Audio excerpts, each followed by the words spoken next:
So now that I have Leopard 2AV, at least I can finally get around to making this video.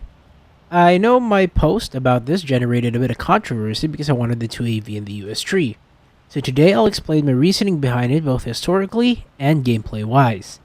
I'll also consider this a showcase of the tank as well for you to consider it if it's worth the grind. Throughout this video, I'll constantly refer to the chassis number of the prototypes as chassis 7, chassis 12. These refer to the hulls.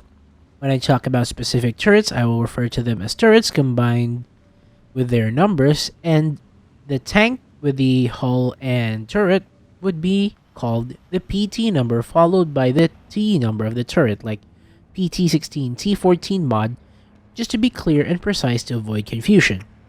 Without further ado, the story of the Leopard 2AV. The story of the MBT-70 has been told and retold an innumerable number of times, even around the War Thunder circle as far back as 2017 when the KPZ-70 and MBT-70 were added to the game for the New Era update. I won't get as technical as the original discussions about this went, but I will go over it as it provides an important backdrop for the Leopard 2 and the Leopard 2AV. In 1963, the Germans sought to replace their aging M48A2Gs in service to supplant the Leopard 1, while the United States sought to create a new main battle tank to complement their M60 fleet.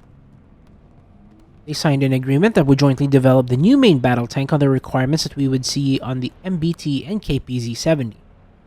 It was to weigh 50 tons, use the 152mm XM150E5 that fired the MGM-151 Shillelagh missile previously built for the M60A2 Starship and the M551 Sheridan light tank, and have a crew of 3 all seated in an armored compartment of the turret. They required a laser rangefinder and infrared observation systems that would both mount a 20mm gun for anti-aircraft capabilities. The cost of the tank blew up by 1968, and the MBT-70 cost twice than the Leopard 1. By 1969, the death knell for the MBT-70 rang due to the weight of the vehicle. Both nations never reached an agreed goal on the weight reduction for the MBT-70, and it resulted in the project finally being terminated in January of 1970. The United States would try to continue the project on their own by reworking the MBT-70 to make it cheaper and simpler. What came about this was the XM803 that removed all foreign parts and replaced it with locally made parts. This removed the 20mm Rheinmetall cannon, the television systems, the commander control for the driver, and a General Motors transmission. However, the two new XM803 prototypes proved unimpressive, hence by 1971, the XM803 project was cancelled to make way for a new yet more affordable tank project, which would eventually become the M1 Abrams. On the German side, the roots of the new Leopard tank came before the MBT-70 project died out. In 1965, to keep the Leopard 1 up to par with the new MBT-70, Porsche was awarded a contract to develop what was called the Gilded Leopard. By 1967, as the MBT-70 program started showing its problems, the German Ministry of Defense wrapped up the Gilded Leopard program, involving the design firms Krauss-Maffei and Wigman. This became the Kyler program. Since the Kyler program was born from the Gilded Leopard program, the early Kyler prototypes appeared more like the Leopard 1A4 than an entirely new design in itself. This was most evident with the turret resembling the Leopard 1A4's turret on the PT-15. When the program was officially terminated in 1970, full-scale work on the Kyler project commenced with 16 prototypes being built. Chassis 1 up to Chassis 11 and Chassis 13 to Chassis 17 were completed by 1974, with 17 different turrets being built. The Chassis 11 retained the KPZ-70's 20mm roof cannon with a new 120mm gun developed by Rheinmetall on the original chassis design. This is the Leopard 2K we see in-game. The K, contrary to popular belief, did not stand for Kyler.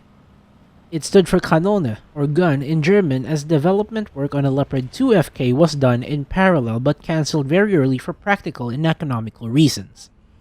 The FK stood for Flugkörper, or missile, as this variant was intended to retain the MBT-70's 152mm gun launcher with a Shillelagh. Prototype Chassis 7, 9, 15, and 17 used a modified engine, but the rest retained the KPZ-70's MTU-873. 4 of these prototypes were sent to Canada for cold weather trials and to Arizona for warm weather trials. As the weight goal of these vehicles were the same 50 tons as the MBT-70, and the prototypes kept clocking in at 1.5 tons above this limit, Vigman tried a lighter turret to fit the EMS-13 rangefinder. However, because of a peculiar conflict that happened in between the prototype trials known as the Yom Kippur War, it became clear that increased armor would be indispensable to the future of German tanks. This allowed the weight requirement to be increased to 60 tons to accommodate better armor. The first ever turret to receive this new multi-layer armor would be the Turret 14, now modified, receiving the name T14 Mod. This was fitted with an autoloader and was mounted on the 16th prototype hull, which eventually became the PT-16 T14 Mod that was given out in an event recently. US and Germany's successes with their separate programs allowed them to revisit their joint tank program by the end of 1974, resulting in a memorandum of understanding that aimed to standardize the tank components for their respective MBTs. This was the start of the road for the Leopard 2AV. By 1973, Chassis 7 was sold to the United States to study how the Leopard 2 could meet US requirements with very minimal changes. The results of these tests were compiled by the US Army at the Aberdeen Proving Grounds, and a set of specifications were sent to Krauss-Maffei for a specific US variant with a comparable ballistic protection to the XM1 prototype that was competing with the Leopard. However, none of the 17 prototypes that were already built fit the requirements. Therefore, the specific variants built to US requirements were built by Krauss-Maffei. Prototype 19 and 20 chassis were built, with these turrets Turret 19 with the 105mm L7A3 used in the XM1. Turret 20 had the 105mm with the EMES-13 rangefinder, and Turret 21 with the EMES-13 rangefinder and the 120mm Rheinmetall gun, as the US aimed to eventually fit a 120mm smoothbore on the XM1 eventually. These three were called the Leopard 2AV, or the austere version. However, these prototypes could not be evaluated with the XM1 as they were completed too late. By the time they were completed, the XM1 Chrysler was already ordered into production. Nevertheless, 2 chassis and 1 turret, Chassis 19, Chassis 20, and the T19 turret, arrived in the United States by 1976. Turret 21 remained in Germany to be mounted on the PT-19. While all the technical drawings modeled the special armor, the PT-19 T19AV did not receive the special multi-layer turret armor when it was tested in the United States. This was the only Leopard 2AV variant to be used in the United States. The PT-19 and PT-20 returned to Germany the same year, but Turret 19 remained in the United States until 1977, being fitted onto Chassis 7. At this time, Chassis 19 was fitted with Turret 21 in Germany. By the time Turret 19 returned to Germany, the 120mm Rheinmetall gun was already selected to be its primary armament, thus the 105mm L7A3 was refitted with the 120mm gun and became a Turret 21 standard almost immediately. But the EMES-13L, a laser rangefinder variant of the EMES-13 coincidence rangefinder, was eventually replaced by the EMES-15 laser rangefinder with thermal sight. However, the EMES-15 was not ready by series production, hence 200 early batch Leopard 2A4s used the PZB-200 low light level TV system. Turret 21 was selected for series production, and minor revision would eventually become the standard turret for the Leopard 2A4. So now, the story is clear. I think I'm going to lay down my suggestion on the proper PT-19 variant Germany should get and why the US should get the PT-19 T19AV that we have in this event. For Germany, I believe the variant they should get is the PT-19 T21, which is the PT-19 hull, or Chassis 19, with Turret 21 sporting the 120mm gun and the laser rangefinder. Essentially a Leopard 2A4 without the composite armor on the hull and no thermal sights.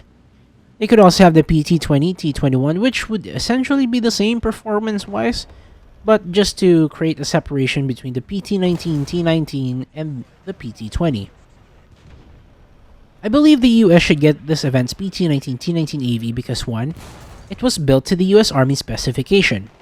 Germany stopped considering the L7A3 by PT-15 because the Rheinmetall 120 was a preferred gun by the Bundeswehr and the German Ministry of Defense, and the turret 19 with the L7A3 was purely built because the XM1 used the L7A3 as its primary armament. When turret 19 returned to Germany, it was refitted with a 120mm gun and brought up to the turret 21 standard. Number 2. The 105mm M111 and M413 were produced in Germany as the DM23 and DM33 by 1978 and 1985, long after the PT-19 and T-19AV was converted to the 120mm gun. It was more than likely that the PT-19 T-19AV used the M735 in US trials, as this round entered service in 1976. For Germany, I believe they can get the 120mm variants of the PT-19 and PT-20 because that's what ended up being the basis for the Leopard 2A4. The DM-13 entered service in 1979 with the first 2A4 deliveries, which made it plausible for the PT-19 and PT-20 to get the 120mm DM-13 APFSDS round. Gameplay-wise, the US should get the 105mm PT-19 because it would fill America's 9.7 lineup. Pairing it with the M1128, AV8C, M247, XM1, M3A3, and AH1F would present a very solid 9.7 lineup for the US. Germany 9.7 is already pretty stacked with the TAM2C, Radkampfwagen 90, Leopard 2K, PT-16T14 mod, Puma, and the Ocelot, and that's just the ground vehicles. If you include the Mi-24 PHFS 80 and the MiG-19S, that would just serve to improve that lineup further. And I know I've been inundated with this argument a lot, but let's get rid of the who made it matters mindset. I've seen people say the OF-40 was built for the UAE army, but it's still in the Italian tree.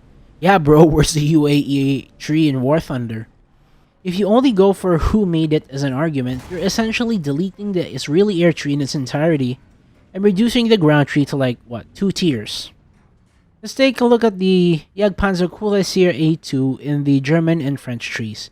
The Kühlhaus in the German tree was neither built nor used by Germany. If we're going to argue that Austria is Germany, then the Austrian variant in the French tree should be in the German tree instead, not the Argentine variant. The fact of the matter is that vehicles in certain tech trees are there for an innumerable number of reasons, and rules for whatever vehicle should be in each tech tree have long been thrown away by Gaijin. Putting the 2AV in the US tree gives it its proper historical context, being built to US requirements for the US trials for the XM1. The M48A2GA2, M48A2C, like the Kampfpanzer M41, all weren't made by Germany. So should we remove them from the tree? Of course not, because they provide an insight to what the German army used during the time of the Cold War. The same argument for copy-pastes exists for the Leopard 2AV being in the US tree. They give a historical insight into the history of a military and what they used. It can even be argued that the US used the PT-19 T-19AV more than Germany because by the time it returned to Germany, they immediately switched the turret to a T-21 standard. So I know it's pretty useless at this point since the tank's already implemented, but it was a nice segue to show the Leopard 2AV and talk about its history since the tank is pretty historical in its own way, and it's nice to have it represented in War Thunder regardless of where it's placed. The Leopard 2AV is very interesting, and I'm glad I grinded it out for this specific event. As always, thanks for watching. This is the Dr. MD. Godspeed.